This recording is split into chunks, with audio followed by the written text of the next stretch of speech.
میں اس کی قبر کے سامنے کھڑے ہو کے میں نے کہا کہ جو تو نے میرے ساتھ کیا معافی کے قابل نہیں ہے، لیکن جا تجھے اللہ کی رضا کے لیے معاف کر دے۔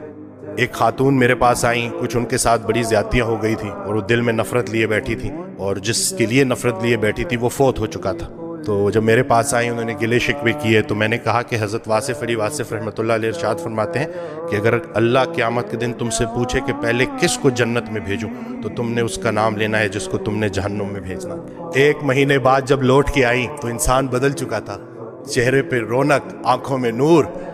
تو مجھے کہتی ہیں کہ ڈاکٹر وسیم جب میں یہاں سے اٹھ کے گئی، پہلے تو میں گھر کی طرف جا رہی تھی، مجھے آپ کی بات ہضم نہیں ہوئی، لیکن پھر میں نے گاڑی موڑی اور میں قبرستان چلی گئی، اور میں اس کی قبر کے سامنے کھڑے ہو کے میں نے کہا کہ جو تو نے میرے ساتھ کیا معافی کے قابل نہیں ہے، لیکن جا تجھے اللہ کی رضا کے لیے معاف کر دوں۔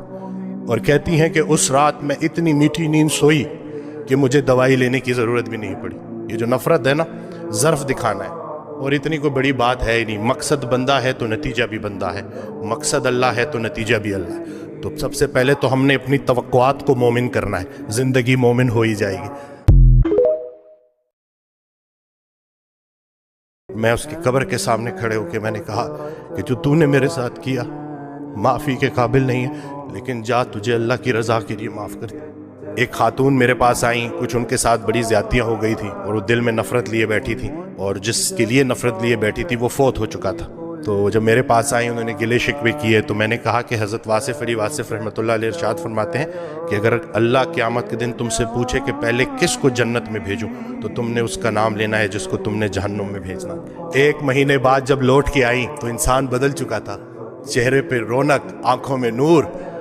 تو مجھے کہتی ہیں کہ ڈاکٹر وسیم جب میں یہاں سے اٹھ کے گئی، پہلے تو میں گھر کی طرف جا رہی تھی، مجھے آپ کی بات ہضم نہیں ہوئی، لیکن پھر میں نے گاڑی موڑی اور میں قبرستان چلی گئی، اور میں اس کی قبر کے سامنے کھڑے ہو کے میں نے کہا کہ جو تو نے میرے ساتھ کیا معافی کے قابل نہیں ہے، لیکن جا تجھے اللہ کی رضا کے لیے معاف کر دوں۔ اور کہتی ہیں کہ اس رات میں اتنی میٹھی نیند سوئی کہ مجھے دوائی لینے کی ضرورت بھی نہیں پڑی۔ یہ جو نفرت ہے نا، ظرف دکھانا ہے، اور اتنی کوئی بڑی بات ہے ہی نہیں۔ مقصد بندہ ہے تو نتیجہ بھی بندہ ہے، مقصد اللہ ہے تو نتیجہ بھی اللہ ہے۔ تو سب سے پہلے تو ہم نے اپنی توقعات کو مومن کرنا ہے، زندگی مومن ہو ہی جائے گی۔